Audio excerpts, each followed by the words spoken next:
Now, the Israeli government is meeting on Wednesday to discuss building thousands of new illegal units in the occupied West Bank. The plan would divide the Palestinian territory into two and link illegal Israeli settlements with West Jerusalem. In recent months, Israel approved plans to widen roads in the area and close off Palestinians' access.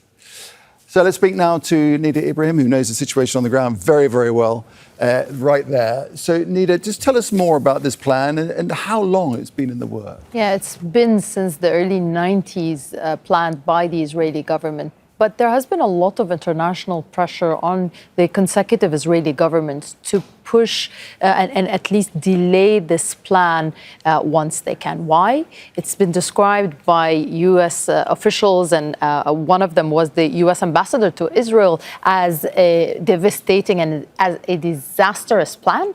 But now we're seeing the Israeli government pushing forward with this meeting.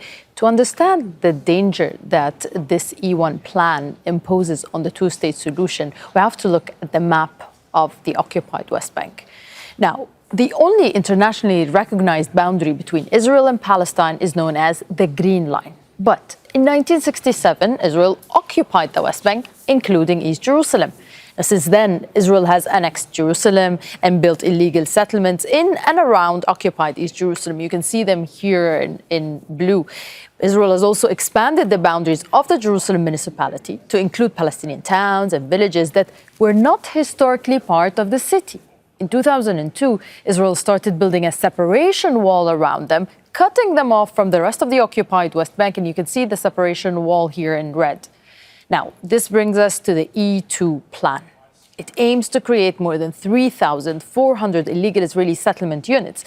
As we said there, Nick, the plan dates back to the 1990s, and the US and the EU have long pressured Israel to postpone it. Now, if EU is implemented, it would connect the illegal Israeli settlements with the Israeli annexed Jerusalem, cutting deeper into the West Bank and separating it and dividing it into two, threatening the contiguity of a future and unified Palestinian state. And this is why we've been seeing diplomats, politicians, and also the Palestinians warning against their plan. But here we go again with Israel pushing forward with more illegal Israeli settlement expansion inside the occupied West Bank. Right, and it comes at a time, Nida, doesn't it, when there's been a growing international push for the two-state solution process to be revived. And many politicians, Nick, have said that they're going to make sure that by the time the Western countries, the European countries recognize Palestine as a state, that there would be no state on the ground for them to, for the Palestinians to have.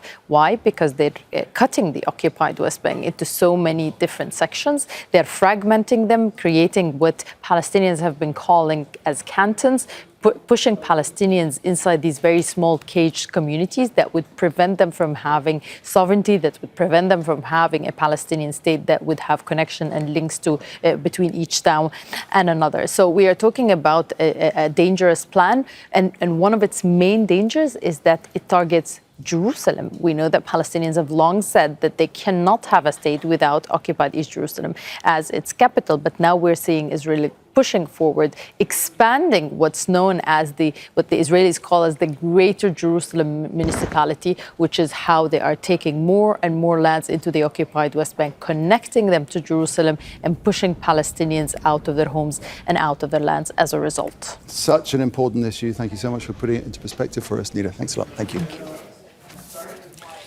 Don't miss out and get the full picture. Subscribe to Al Jazeera for reliable news and expert insights. Like, share, stay ahead.